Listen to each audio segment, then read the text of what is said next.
Et voici venu l'heure de l'actualité africaine et internationale sur Lumière du Monde Télévision. Mesdames et messieurs, bonsoir et merci de votre fidélité. Au sommaire de ce journal, après les sanctions de la CEDEAO, c'est au tour de l'Union européenne d'annoncer des sanctions contre le Mali. Information donnée par le chef de la diplomatie française, Jean-Yves Le Drian. L'Union européenne dit soutenir les décisions des chefs d'État et de gouvernement africains réunis au sein de la CEDEAO. Et puis, toujours au Mali, le gouvernement a dénoncé mercredi la violation de son espace aérien par un avion militaire français de type A400. Le gouvernement malien dit avoir dénoncé auprès des autorités françaises cette violation de son espace aérien. Et puis le contingent militaire mené par la Russie a débuté jeudi son retrait au Kazakhstan. Il y avait été dépêché après des émeutes meurtrières ayant marqué un tournant pour cette ex-république socialiste soviétique d'Asie centrale. Religion, les assemblées des aigles du ministère international de délivrance par la parole, MIDEP, assise à Koumassi-Ramblay, Abidjan, Côte d'Ivoire, a organisé la 13e édition de son traditionnel culte agapé de l'an. Le compte-rendu de notre rédaction dans votre journal. Encore une fois, bienvenue à ce journal. Le gouvernement malien a dénoncé mercredi la violation de son espace aérien par un avion militaire français de type A400. Les autorités maliennes disent avoir dénoncé auprès des autorités françaises cette violation de son espace aérien. Par ailleurs, le Mali affirme décliner toute responsabilité relative au risque auquel les auteurs de ces pratiques pourraient s'exposer en cas de nouvelle violation de son espace aérien. Mali, toujours, après les sanctions de la CEDEAO, c'est au tour de l'Union européenne d'annoncer des sanctions contre le Mali. Information donnée par le chef de la diplomatie française, Jean-Yves Le Drian. L'Union européenne dit soutenir les décisions de la CEDEAO et de reprendre une partie d'elles. On écoute justement à ce sujet Jean-Yves Le Drian, il est le chef de la diplomatie française. Pas que la France qui est engagée au Mali et dans les pays du Sahel pour lutter contre le terrorisme. Il y a 10 pays européens qui sont solidaires et qui refusent cette dérive. Donc c'est maintenant à la junte de prendre ses responsabilités. Sinon, effectivement, il prend le risque de voir ce pays être asphyxié de sa propre responsabilité. Toujours sur le continent africain, Twitter, de nouveau disponible au Nigeria. Après 7 mois d'interruption, le pouvoir d'Abuja accusait le réseau social américain d'incitation à la violence. Twitter s'engage désormais à une gestion plus rigoureuse de ses contenus conformément aux lois du pays. Twitter est de nouveau accessible au Nigeria. La suspension a été levée mercredi après 7 mois d'interruption. Abuja accusait le réseau social américain d'œuvrer contre ses efforts en laissant sur ses plateformes des messages d'incitation à la violence. Si Twitter a pu reprendre, affirme le Nigeria, c'est parce que le réseau social a accédé à toutes les conditions qui lui ont été fixées, notamment sur les contenus. Twitter s'est engagé à mieux gérer les contenus qui seront partagés sur ses plateformes conformément aux lois du Nigeria. De plus, le réseau social s'est engagé à établir une entité légale au Nigeria au cours du premier trimestre de cette année. Au Nigeria, environ 20% de la population, soit 40 millions de personnes, disent avoir un compte Twitter. Toujours au Nigeria, drame dans l'état du Delta. Un bâtiment s'effondre et fait 4 morts et plusieurs blessés graves. Entre 18 et 24 personnes auraient été sauvées de cet incident. Rappelons qu'un sinistre semblable était survenu il y a 2 mois à Lagos et avait fait un bilan de 45 personnes tuées. Un bâtiment en rénovation s'est effondré mercredi dans l'état du Delta au Nigeria. L'incident tragique a fait au moins 4 morts et plusieurs blessés. Cet incident intervient 2 mois après l'effondrement d'un immeuble en construction à Lagos qui avait fait au moins 45 morts et provoqué une indignation nationale. Au cours de notre visite d'inspection, ce que nous avons vu a été causé par un effondrement total. Nous comprenons qu'il y avait beaucoup d'enfants à l'étage lorsque le bâtiment s'est complètement effondré, donc ça aurait pu être pire. Le bâtiment abritait une église Salvation Ministries. Nous avons lu sur les réseaux sociaux que cette propriété appartenait à Salvation Ministries. S'il vous plaît, la propriété n'appartenait pas à Salvation Ministries. Nous n'étions que des locataires. C'est le propriétaire qui effectuait des rénovations sans notre consentement, ce qui a conduit à l'effondrement de ce bâtiment.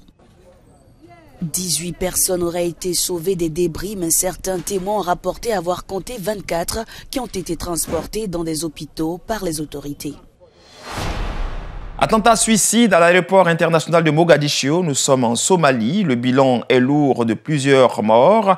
Tout serait parti d'une explosion d'une voiture piégée. L'attentat a été revendiqué par les rebelles djihadistes Shebab. Plusieurs personnes ont été tuées dans un attentat suicide à l'aéroport international de Mogadiscio en Somalie.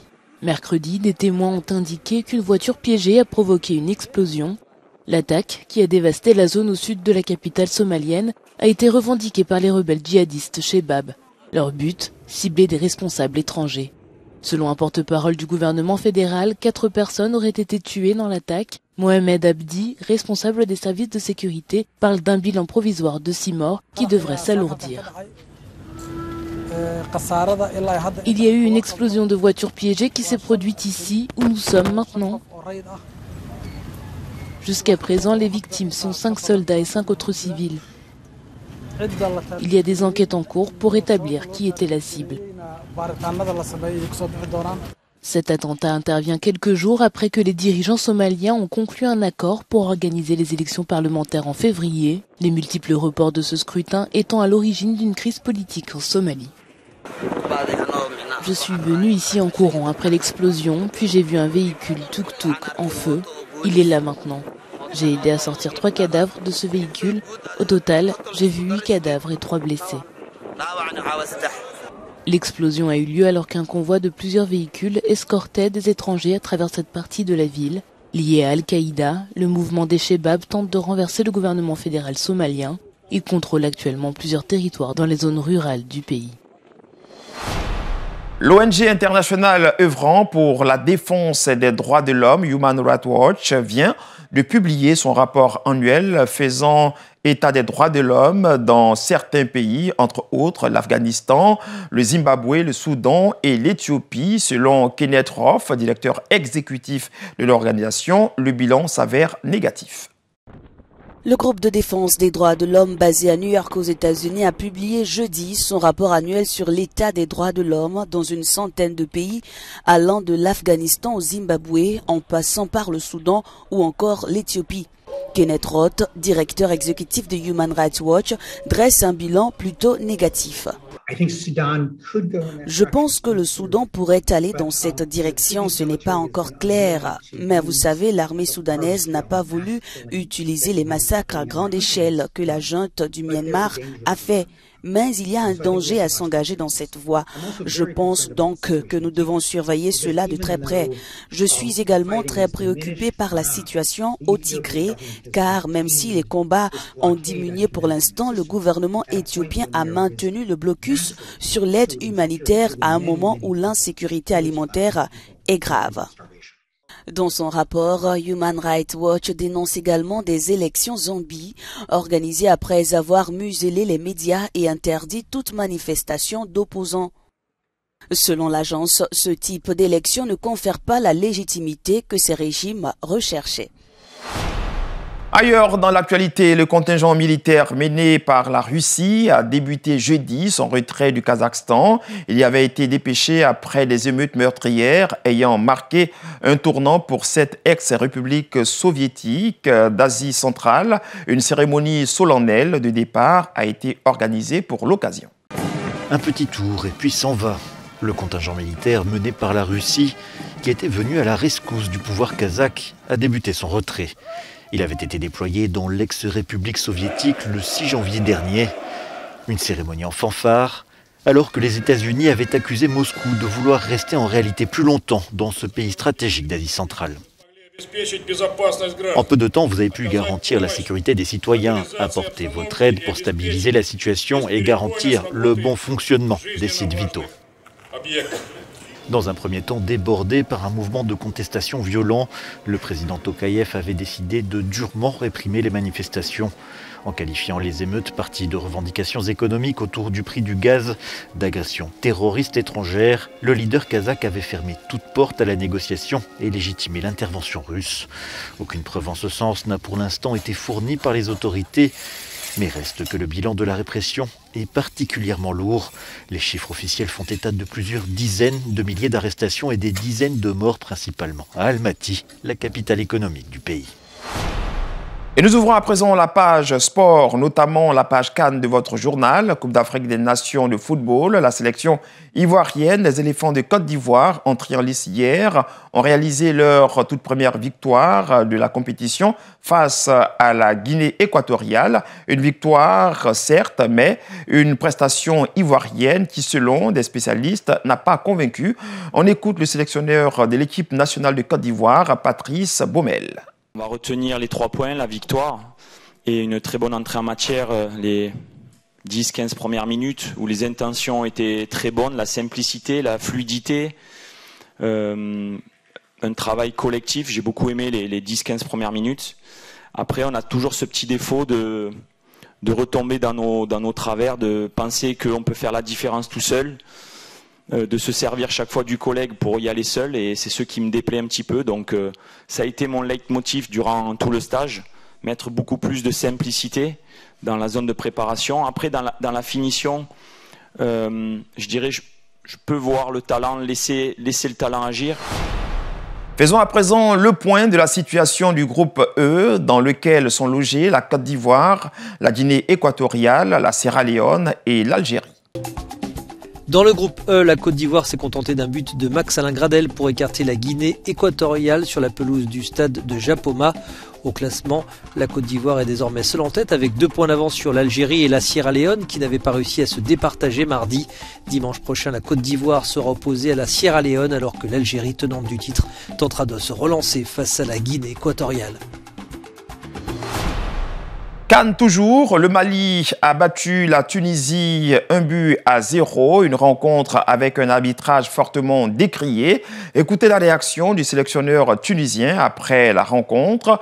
Vous entendrez également la réaction des supporters tunisiens qui ont suivi la rencontre à Tunis, la capitale. Sincèrement, c'est une situation très difficile à gérer puisque c'est de l'extra sportif. L'arbitre en premier temps, il siffle à la 85e minute. Moins de 5 minutes de jeu. Encore une fois, il siffle une deuxième fois à la 89e minute. Et il nous prive pratiquement de 7 ou 8 minutes de temps additionnel. Et à ce moment-là, on jouait à 11 contre 10. Et on a pris le dessus au niveau de cette période, que c'était notre moment fort. Maintenant, sa décision est inexplicable. Je n'arrive pas à comprendre comment il a pris cette décision. Et on va voir les décisions qu'ils vont suivre après. En principe, on doit refaire le match, parce que l'arbitrage était injuste. Je suis vraiment déçu, ce n'est pas normal ce qui s'est passé. Un arbitre qui siffle la fin de la partie à la 85e minute et qui siffle encore la fin du match à la 89e, c'est quoi ce genre de match ? Malheureusement, ce sont les conditions dans lesquelles on joue les matchs en Afrique.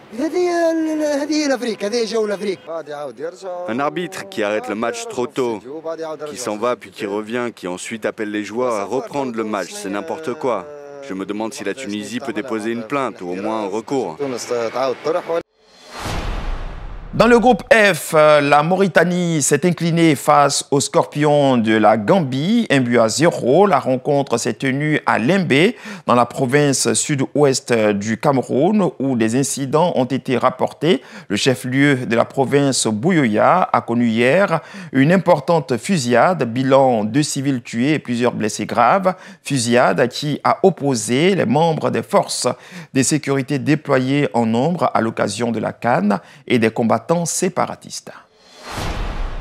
Affaire Novak Djokovic, le numéro 1 du tennis mondial, a été intégré jeudi au tableau de l'Open d'Australie. Mais le bras de fer juridique concernant son visa se poursuit. Le staff du joueur et le joueur lui-même sont dans l'attente de la décision du ministère australien de l'immigration.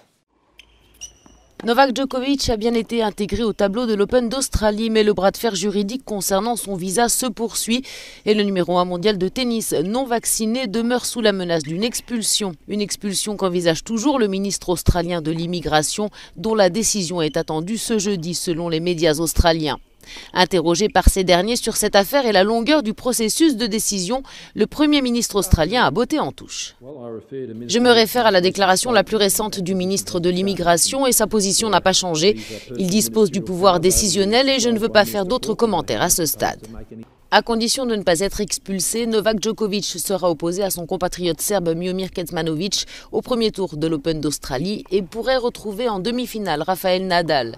Reste que les espoirs du Serbe de 34 ans de remporter un 21e titre record en Grand Chelem sont encore plus que jamais menacés, surtout depuis qu'il a reconnu avoir commis des erreurs dans son comportement après avoir été testé positif au Covid-19 en décembre et en remplissant son formulaire d'entrée en Australie.